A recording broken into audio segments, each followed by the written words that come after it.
अपना टॉपिक चल रहा है एटॉमिक स्ट्रक्चर और आज अपन पढ़ेंगे एटॉमिक मॉडल। एटॉमिक मॉडल में सबसे पहले अपन पढ़ेंगे जॉन डाल्टन का एटॉमिक मॉडल। जॉन डाल्टन ने बोला था कि पदार्थ का एक ऐसे छोटे से छोटा पार्टिकल्स जिसको आगे और डिवाइड नहीं किया जा सकता उसे क्या बोला, परमाणु कहा था। अब जो परमाणु है वो आगे और नहीं तोड़ सकते, बट फिर क्या हुआ, इलेक्ट्रॉन, प्रोटॉन और न्यूट्रॉन की डिस्कवरी हो गई, तो यह भी क्या हो गया, फेल हो गया। जॉन डाल्टन ने बोला था कि जो एटम होता है उसको ना तो नष्ट किया जा सकता और ना ही बनाया जा सकता। कैसे? जैसे एक एग्जांपल अपन लेते हैं, H2 plus N2 equals to NH3। H2 N2 और बनाया क्या, NH3 यानी कि अमोनिया। रिएक्टेंट के अंदर कितने पार्टिकल पार्टिसिपेट कर रहे हैं, 6 हाइड्रोजन और 2 नाइट्रोजन। प्रोडक्ट में कितने बन रहे हैं, ये ही 2 नाइट्रोजन बन रहे हैं और 6 हाइड्रोजन बन रहे हैं।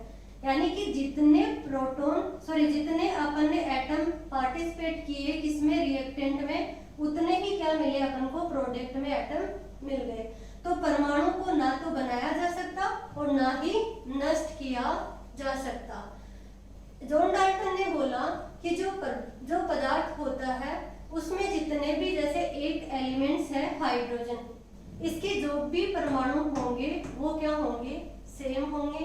बट ये भी फेल हो गया क्योंकि इसके बाद में क्या आ गए थे, आइसोटोप। अब जब आइसोटोप आ गए तो एक ही पदार्थ है, यानी कि एक ही परमाणु है हाइड्रोजन, और इसके जो आइसोटोप हैं वो क्या थे, अलग अलग। आइसोटोप मैंने पिछली क्लास में पढ़ा दिया है, देख लेना वो जाके। तो ये जो हाइड्रोजन है, अब ये हाइड्रोजन के आइसोटोप आने के बाद में क्या हुआ, ये जो परमाणु का मॉडल था वो क्या हो गया, फेल। बच्चों, परमाणु का मॉडल जॉन डाल्टन ने दिया वो फेल हो गया, ये बड़ी बात नहीं थी। बड़ी बात ये थी कि 18th सेंचुरी के अंदर किसी पदार्थ का, यानी कि परमाणु के बारे में बताना, ये सबसे बड़ी बात थी। तो परमाणु के बारे में पता चला, तब अलग अलग साइंटिस्टों ने क्या की, डिस्कवरी करना चालू कर दी कि परमाणु नाम की भी कोई पदार्थ होता है।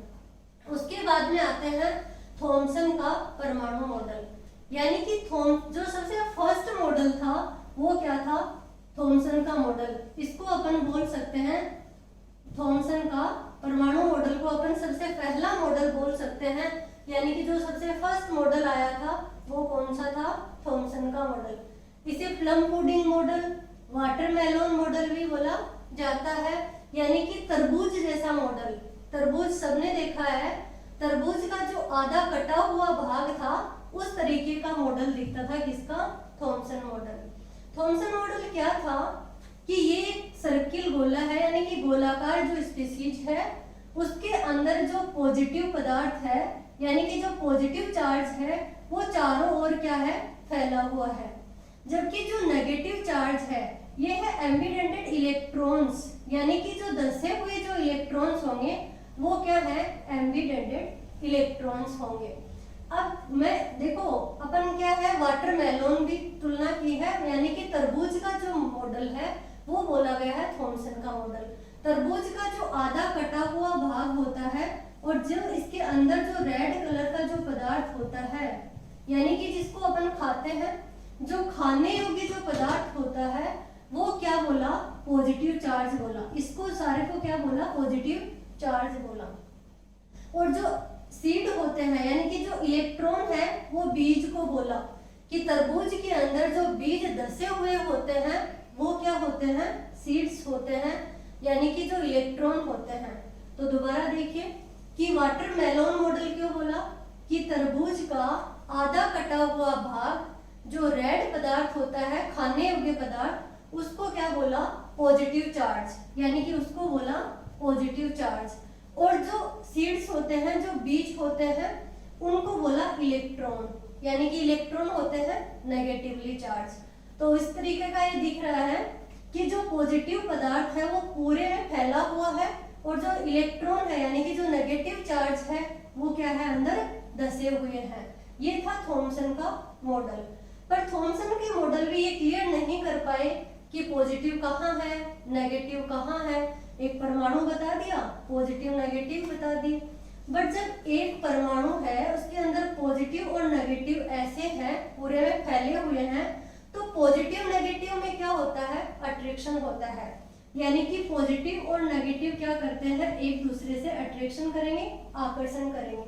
तो जब ये आकर्षण कर रहे हैं तो न्यूट्रल हो जाएगा मॉडल। इसीलिए इस मॉडल को न्यूट्रलिटी मॉडल या फिर उदासीन मॉडल भी कहा जाता है, क्योंकि पॉजिटिव और नेगेटिव क्या हो गए, उदासीन हो जाते हैं। इसलिए यह भी मॉडल सक्सेस नहीं हुआ, यानी कि यह भी परमाणु के बारे में समझाने में सफल नहीं हुआ। इसके बारे में पढ़ेंगे नेक्स्ट अपन रदरफोर्ड मॉडल। ये है रदरफोर्ड स्कैटरिंग एक्सपेरिमेंट, यानी कि रदरफोर्ड का नाभिकीय परमाणु मॉडल। रदरफोर्ड का नाभिकीय परमाणु मॉडल क्या था, देखिए एक बार। ये अल्फा पार्टिकल्स का सोर्स है। अल्फा पार्टिकल्स का सोर्स क्या है, देखिए यहाँ से अल्फा कण निकलेंगे। अल्फा कण ये होते हैं, हीलियम का जो परमाणु होता है, यानी कि इस पे 4 क्या होता है, इसका द्रव्यमान संख्या 2 एटॉमिक नंबर होता है। जब यहाँ से अल्फा कण निकले, यानी कि अल्फा रेज ही क्यों लिए, क्योंकि उस टाइम पे रेडियो एक्टिविटी की खोज हो चुकी थी, और जो रदरफोर्ड थे ये रेडियो एक्टिविटी पे ही क्या कर रहे थे, डिस्कवरी कर रहे थे। इसलिए उन्होंने क्या किया, यह जो परमाणु का मॉडल था यह किया। अब देखिए जो रदरफोर्ड थे उन्होंने जो अल्फा पार्टिकल्स थे, अल्फा पार्टिकल्स का बम्बार्ड करवाया कहाँ पे, थिन गोल्ड फॉयल पे, यानी कि एक पतली लेयर ली, किसकी, गोल्ड की। ये जो पतली लेयर है गोल्ड की, इसके चारों ओर क्या लगा दिया उन्होंने, फ्लोरोसेंट पदार्थ, यानी कि जिंक सल्फाइड। ये जो जिंक सल्फाइड है, इसके ऊपर जो भी पार्टिकल्स आके यहाँ पे टकराएंगे तो क्या होगा, ग्लो उत्पन्न होगा, यानी कि चमक उत्पन्न होगी। ये चमक यह बताएगी कि यहाँ से जो अल्फा पार्टिकल्स आ रहे हैं, वो जो अल्फा पार्टिकल्स है वो कहाँ जाकर टकरा रहे हैं। रदरफोर्ड का जो एक्सपेरिमेंट था उसमें से 99% जो अल्फा पार्टिकल्स थे, यानी कि 99% अल्फा पार्टिकल्स थे, वो डायरेक्ट जा रहे थे, सीधे इसे टकरा रहे थे। कुछ अल्फा पार्टिकल्स का मूवमेंट इधर हो रहा था, कुछ पार्टिकल्स इधर जा रहे थे, और कुछ पार्टिकल्स थे वो क्या कर रहे थे, इधर पीछे भी आ रहे थे, यानी कि बैक साइड भी आ रहे थे। बट इनमें से यानी कि 90.99 जो अल्फा पार्टिकल्स थे वो तो इस तरीके से जा रहे थे, यानी 1% जो पार्टिकल्स थे वो क्या हुआ कि यहाँ से अल्फा पार्टिकल्स गया, यहाँ टकराया और वापस इसी साइड पे क्या हो गया, मूव हो गया, यानी कि ये 180 डिग्री पे क्या कर दिया, वापस से मूव हो गया। अब इससे क्या निष्कर्ष निकला, इससे रदरफोर्ड ने निष्कर्ष निकाला कि ये जो यहाँ पे टकराया है, तो यानी कि अल्फा पार्टिकल्स जो हैं उनके ऊपर पॉजिटिव चार्ज है। तो अल्फा पार्टिकल पॉजिटिव चार्ज रखते हैं, तो यहाँ पे भी कुछ ना कुछ क्या था, पॉजिटिव चार्ज ही था। यानी कि पॉजिटिव और पॉजिटिव आपस में क्या करते हैं, प्रतिकर्षण करते हैं, रिपेल करते हैं, तो ये क्या होंगे, दूर जाएंगे। यहाँ अल्फा पार्टिकल्स आके टकराया और यहाँ से क्या हुआ, दूर गया। इसका मतलब यहाँ पे कुछ ना कुछ पॉजिटिव चार्ज है। तो ये रदरफोर्ड का डायग्राम, ये रदरफोर्ड का जो मॉडल है, अल्फा पार्टिकल्स आ रहे हैं, उन्होंने क्या ली, थिन गोल्ड फॉयल ली, और क्या किया, यहाँ पे जिंक सल्फाइड का क्या लगा दिया, एक प्लेट लगा दी, जिसपे क्या हो रहे थे, अल्फा पार्टिकल्स जाके टकरा रहे थे, तो चमक उत्पन्न हो रही थी, जिससे पता चल रहा था कि अल्फा पार्टिकल्स यहाँ पे टकरा रहे हैं। 99% अल्फा पार्टिकल्स क्या हो रहे थे, सीधे जा रहे थे, इधर इधर मूव कर रहे थे। बाकी 1% पार्टिकल्स क्या हुआ, यानी कि लगभग 20,000 पार्टिकल्स में से एक अल्फा पार्टिकल्स, जब 20,000 अल्फा पार्टिकल्स उसने बम्बार्ड करवाए, तब एक अल्फा पार्टिकल्स वापस मूव किया, और वो क्या हुआ, 180 डिग्री पे मूव हो गया। अब अल्फा पार्टिकल्स का तो बम्बार्ड करवा दिया, रदरफोर्ड ने निष्कर्ष निकाला कि यहाँ पे पॉजिटिव चार्ज है, इसीलिए पॉजिटिव पॉजिटिव क्या कर रहे हैं, रिपेल कर रहे हैं। और रदरफोर्ड ने सबसे पहले नाभिक के बारे में बताया था। यानी कि नाभिक की खोज किसने की थी? रदरफोर्ड ने की थी।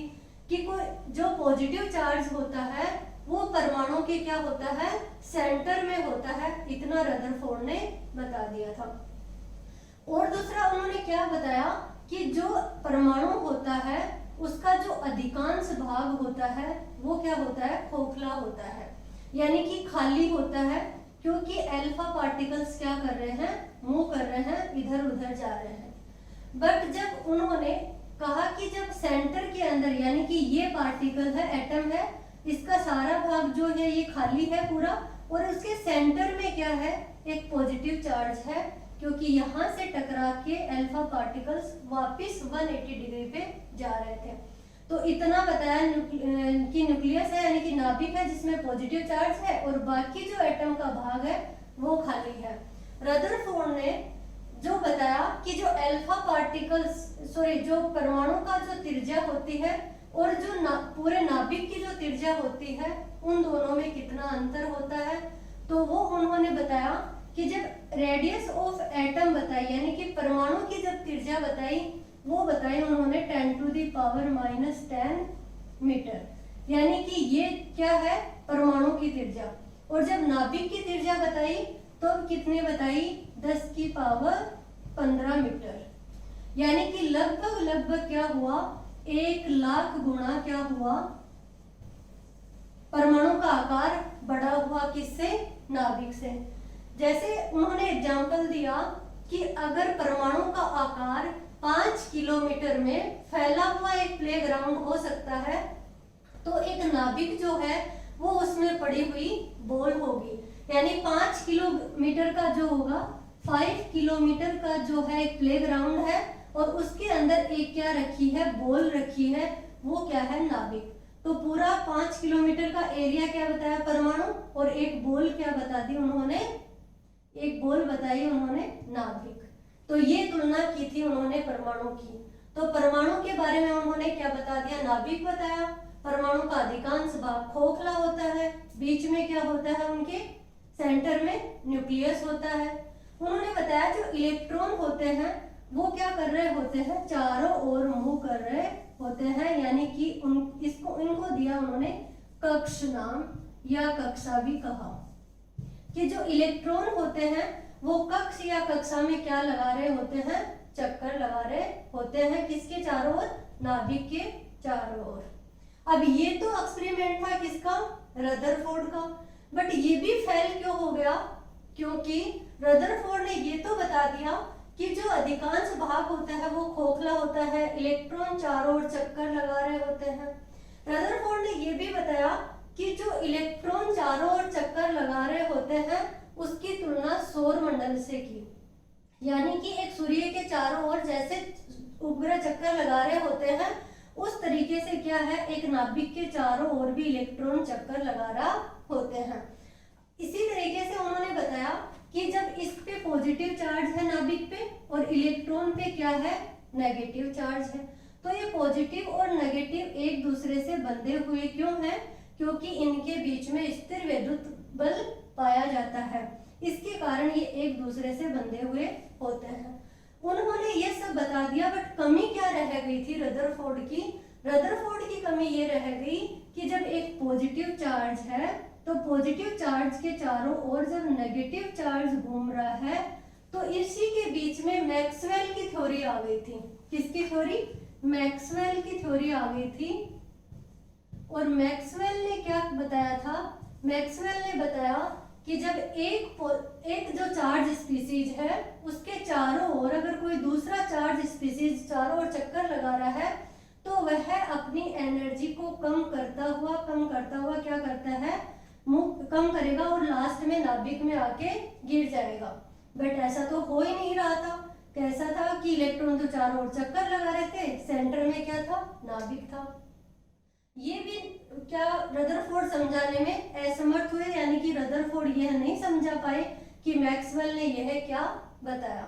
दूसरा रदरफोर्ड की कमी क्या रही कि जब इलेक्ट्रॉन चारों ओर मूव कर रहा है तो जो स्पेक्ट्रम आते हैं वो सतत आने चाहिए थे, यानी कि कंटिन्यू आना चाहिए था, बट ऐसा नहीं हो रहा था क्योंकि जो स्पेक्ट्रम आ रहे थे वो एक लाइनों में आ रहे थे और यह भी स्पेक्ट्रम के बारे में रदरफोर्ड नहीं समझा पाए थे। तो ये हुई रदरफोर्ड की कमी कि रदरफोर्ड भी इस परमाणु के बारे में नहीं समझा पाए। इसके बाद में आएंगे बोहर और अपन पढ़ेंगे बोहर का परमाणु मॉडल।